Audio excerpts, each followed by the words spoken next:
بعض اوقات تو یہ، اور اس طرح بعض اوقات ما تحت الاسباب، جیسے ایک صحابی تھے، وہ سرکار جمعے کا خطبہ دے رہے ہیں، وہ اعرابی تھے، کھڑے ہو گئے، یا رسول اللہ قحط سالی بہت ہو گئی ہے، ہمارے جانور مر رہے ہیں، زمینیں تباہ ہو گئی ہیں، آپ دعا کریں کہ اللہ تعالیٰ ہمیں بارش برسائے۔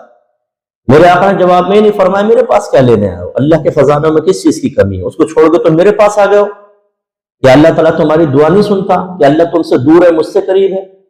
اللہ تو تمہاری شہرت زیادہ قریب، پکارو اس کو، مانگو، بولو یا اللہ مدد، ڈائریکٹ کیوں آئے ہو میرے پاس؟ نہیں، کیونکہ یہ عقیدہ ہی نہیں ہے مسلمانوں کا۔ مسلمانوں کا عقیدہ یہ ہے کہ آپ براہ راست بھی اللہ سے طلب کر سکتے ہیں، لیکن اس کے محبوبوں کو وسیلہ بنائیں تو اللہ تعالیٰ تیزی کے ساتھ ان کی مرادیں پوری کر دیتا ہے۔ سیدہ عائشہ خود کہتے ہیں رسول اللہ تعالیٰ آپ کی خواہشات یا آپ کی جو بھی طلب ہے اس کو پورا کرنے میں جلدی کرتا ہے، یعنی ہمارے اعتبار سے جلدی، ورنہ اللہ کے کام میں کوئی جلدی دیر نہیں ہوتی، کیونکہ اس نے ازل سے فیصلے کیے، وہ اپنے وقت پر ہوگا، وہ آپ کے میرے اعتبار سے۔ سیدہ عائشہ کہتی ہیں ہم یہ دیکھتے ہیں کہ جب آپ تمنا کرتے ہیں، خواہش کرتے ہیں، اللہ تعالیٰ فوراً پوری کر دیتا ہے۔ تو میرے آقا نے ان کو منع نہیں کیا کہ بھئی دعا مانگو ہوگا، نہیں، ہاتھ اٹھا دیے، اے اللہ ہم پر بارش برسا۔ راوی کہتے ہیں ہاتھ نیچے نہیں آنے پائے، کہاں قحط، ایک دم بادل آئے مدینے کے اوپر، کالے بادل، اور بارش برسنا شروع ہو گئی۔ اسی بارش میں ہم نے نماز پڑھی، کیچڑ زدہ ہو گئی زمین فوراً، اور کہتے ہیں جب ہم واپس گئے تو بہت گھٹنوں گھٹنوں تک پانی، اتنا پانی بہنے لگا، پورے ہفتے بارش ہوتی رہی۔ پھر سرکار ممبر پر آئے، پھر وہ راوی کھڑے ہوئے یا کوئی دوسرے راوی کہتے ہیں انہوں نے کہا رسول اللہ جو بچا تھا وہ بہہ گیا، ہم تو ہلاکت کے قریب ہو گئے، آپ دعا فرمائیں کہ رک جائے۔ تو سرکار نے تبسم فرمایا اور پھر بادلوں کو مخاطب کر کے فرمایا ہم پر نہ برسا، ہمارے اطراف میں برسا، جہاں اشارہ کرتے بادل مدینے سے باہر چلے جائے گا۔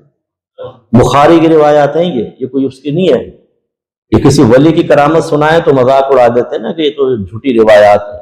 وہ بھی میں نے آپ کو سنائی تھی کہ اولیاء کی کرامات حق ہے تو قرآن و حدیث سے ثابت ہے، اور یہ تو معجزہ ہے۔ اور دیکھیں سرکار نے کیسی مدد فرمائی، ایسی غزوے سے واپس آ رہے حضرت عمر فاروق حاضر ہو گئے، یا رسول اللہ پانی ختم ہو گیا، ہم میں کچھ بے وضو ہیں، کچھ جنبی ہیں، ہمارے جانور پیاسے ہیں، ہمیں نمازیں پڑھنی ہیں، ہمارے لیے پانی کی ضرورت ہے، پینے کا پانی ختم ہو گیا۔ سرکار نے جواب میں کیوں نہیں فرمایا کہ تم میرے پاس کیوں لینے آؤ، جاؤ وہاں پر۔ اچھا بعض اس پر دلیل دیتے ہیں کہ ہاں ٹھیک ہے، یہ زندگی کا واقعہ تھا، سرکار کے پردہ فرما جانے کے بعد کہ ہماری بحث ہے۔ سوال یہ پیدا ہوتا ہے کہ جو مرنے کے بعد شرک ہے وہ دنیا کے اندر زندگی میں عین ایمان کیسے ہو گئی، یہ بتا دو مجھے ذرا۔ اور میدان محشر میں جو سرکار کرم نوازی فرمائیں گے وہ دنیا کے اندر کریں گے یا پردہ فرما جانے کے بعد کے واقعات بیان کیے گئے؟ خواہ مخواہ پبلک کو پاگل بنانا، جو چیز شرک ہے وہ شرک ہے، چاہے وہ سرکار کی ہے۔ سجدہ دیکھیں، سرکار کو معبود سمجھ کے سجدہ کرنا زندگی میں، یہ کفر و شرک تھا کہ نہیں تھا؟ اور اب اگر آپ مزار پہ جا کے سرکار کو معبود سمجھ کے سجدہ کریں گے، کفر و شرک ہوگا کہ نہیں ہوگا؟ جو زندگی میں شرک ہے وہ بعد وفات بھی شرک ہے، اور جو زندگی میں ایمان ہے، عین ایمان ہے اور ایمان کا حصہ ہے، وہ بعد پردہ ظاہری بھی ایمان کا حصہ ہے۔ آخر سے رسول اللہ سرکار نے کیوں نہیں فرمایا بھئی اللہ سے مانگو نہیں، میرے پاس کیا چیز ہے، میں کہاں سے پانی لے کر آؤں، میرے پاس تو خود پانی نہیں ہے۔ لیکن وہ جانتے تھے کہ اللہ نے دو جہاں کی نعمتیں ہیں ان کے خالی ہاتھ میں، اللہ نے بہت دیا ہے۔ اور یہ میں نے پہلے آپ کو سمجھایا تھا کہ ہر ضرورت کے وقت پہ سرکار کا انعام نہ دینا، ان خزانوں کو ظاہر نہ کرنا، یہ صرف مشیت الہی کی وجہ سے تھا۔ اگر اللہ کی طرف سے روک نہ ہوتی، کیونکہ اللہ نے ازل سے بھی تو فیصلے کیے ہوئے نا، مجھے تندرستی سے آزمائے گا، کسی کو بیماری سے آزمائے گا، کسی کو کھانے پینے کی کمی سے، کسی کو اولاد کی محرومی سے آزمائے گا۔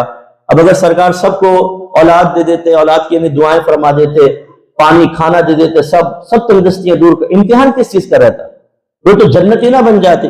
اس لیے سرکار نے ہم نے خزانے روک کر رکھے، لیکن جب موقع ملا اللہ کا اذن، وہ خزانے ظاہر فرمائے۔ تو سرکار نے فرمایا ایک برتن لاؤ جس میں پانی ہو، وہ جمع کر کے لائے، بس برتن میں تھوڑا سا پانی، اتنا پانی موجود تھا بس، باقی نہیں۔ میرے آقا صلی اللہ علیہ وسلم نے اپنا دست دیا تو اس پانی کے اندر رکھا، راوی کہتے ہیں ہم نے آپ کی 5 انگلیوں سے پانی جاری ہوتے ہوئے دیکھا۔ اب بتاؤ انگلیوں سے پانی کے تو بلڈ ہی نکل سکتا ہے، پانی کہاں سے نکلے گا؟ کرامت، کتنا بڑا معجزہ، کتنا بڑا اللہ تعالیٰ نے کرم فرمایا۔ کہتے ہیں برتن بھرا، بہنے لگا، سرکار نے فرمایا بھر لو۔ کہتے ہیں ہم نے اپنے مشیزے بھرے، پیاسے جانوروں کو پلایا، ہم نے پیا، جو جنبی تھا اس نے غسل کیا، جو بے وضو تھا اس نے وضو کیا، لیکن پانی اسی طرح جاری و ساری تھا۔ اور جب ہم نے عرض کیا رسول اللہ بس ہمارے لیے کفایت کر گیا پانی، سرکار نے اپنا دست اقدس نکالا، جتنا پہلے موجود تھا اتنے اب بھی موجود۔ یہ میرے اچھا اب یہ وہی بات بھائی، وہ تو معجزہ تھا نا، ٹھیک ہے، ہمارے نبی زندہ ہیں الحمدللہ رب العالمین۔ میں نے آپ کو بتایا ہم اپنی قبر انور میں بالکل بلکہ اس سے کہیں زیادہ طاقت کے ساتھ حیات۔ وہ جب نبی کریم سے پوچھا گیا رسول اللہ دنیا میں تو آپ کو درود پاک پیش کیا جاتا ہے، جب آپ وفات پا جائیں گے تو آپ نے شاید فرمایا کہ انبیاء علیہ السلام اپنی قبور میں زندہ، اللہ تبارک و تعالی نے زمین پر نبیوں کے اجسام کا کھانا حرام فرما دیا ہے، انہیں رزق دیا جاتا ہے۔ یہ جیسے شہید کی زندگی ہوتی ہے کہ ہمیں اس کا شعور حاصل نہیں ہے، ایسے انبیاء علیہ السلام کی زندگی ان سے کہیں زیادہ کامل ہوتی ہے۔ سوال یہ پیدا ہوتا ہے، ہم یہ نہیں کہتے کہ دائمی وصف نہ مانو، معجزہ تو ہے۔ کوئی آدمی طلب کرے، حضرت عمر فاروق نے بھی تو طلب کیا نا، سرکار نے معجزہ دکھایا، تو کیا اب معجزہ سرکار دکھا سکتے ہیں؟ کیوں نہیں دکھا سکتے؟ یاد رکھیں یہ مسلمہ اصول ہے، تمام اصول کی عقائد کی کتابوں میں لکھا ہوا ہے کہ جو بھی ولی کی کرامت ہوگی وہ ہمارے نبی کا معجزہ ہوگا۔ کیونکہ اب بظاہر نبی کریم نے پردہ فرما لیا تو آپ کے جو ماننے والے ہیں وہ اگر کوئی کرامت ظاہر کرتے ہیں تو چونکہ یہ نبی کریم پر ایمان لانے کی برکت سے ہے، آپ کی مکمل اطاعت کی برکت سے ہے، تو یہ گویا کہ نبی کریم صلی اللہ علیہ وسلم کا ایک معجزہ ہی ہے۔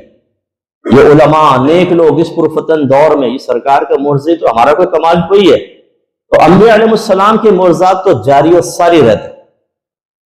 جیسے کچھ لوگ آئے بعد وفات سرکار صلی اللہ علیہ وسلم، قحط کی وجہ سے روزہ انور کا اوپر سے چھت ہٹا دی گئی، دعا مانگی، وہ بارش برسی زبردست قسم کی۔ تو خلاصہ کلام یہ ہے کہ یہ جو ایک ہمارے ہاں شرک کی مشین گن چلنے لگ گئی ہے، اور ہماری عوام چونکہ بیچاری شرک کا مفہوم نہیں جانتی، اس نے اکثر جیسے میں درد کا اظہار کرتا ہوں کہ ہم نے اپنے دین اور مسلک کی اے بی سی نہیں سیکھی ہوتی۔ سیکھنے کا لفظ ہوتی ہے سننا، بس ایک لفظ سنا ہے ہم نے، لیکن وہی ایک کان سے سنا دوسرے کان سے نکالا، اور ادھوری تعلیمات یہاں پر ہیں ہمارے بس۔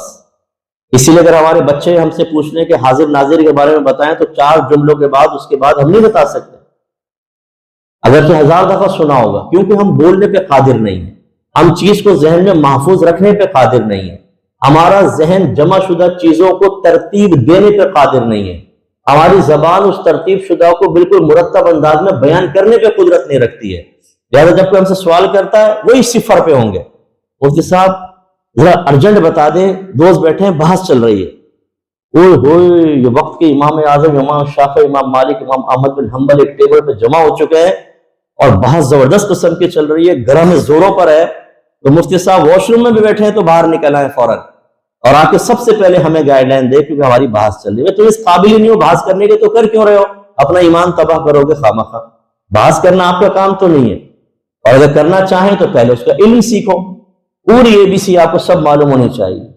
یہ بالکل ایسا ہے جیسے آپ کو اسٹاک کا کوئی بھی پتہ نہ ہو، اسٹاک مارکیٹ میں پہنچ جاؤ، بولو آؤ کرو مناظرہ میرے ساتھ، بھائی تمہیں کیا پتا؟ وہ میں نے دیکھا 1-2 آرٹیکل پڑھ لیے میں نے انٹرنیٹ پہ، بھائی تمہیں کیا اونچ نیچ پتا ہوگی؟ یا کالا کوٹ پہن کے پہنچ گئے کورٹ میں، آؤ بڑے سے بڑے وکیل کو چیلنج کر دیا، آجو میرے ساتھ مقابلہ کر لو۔ ایسے کیسے کر لو گے یار؟ نہ معلومات نہ کچھ، تھوڑا بہت تم نے دیکھ لیا تو اس سے سب کچھ آ گیا۔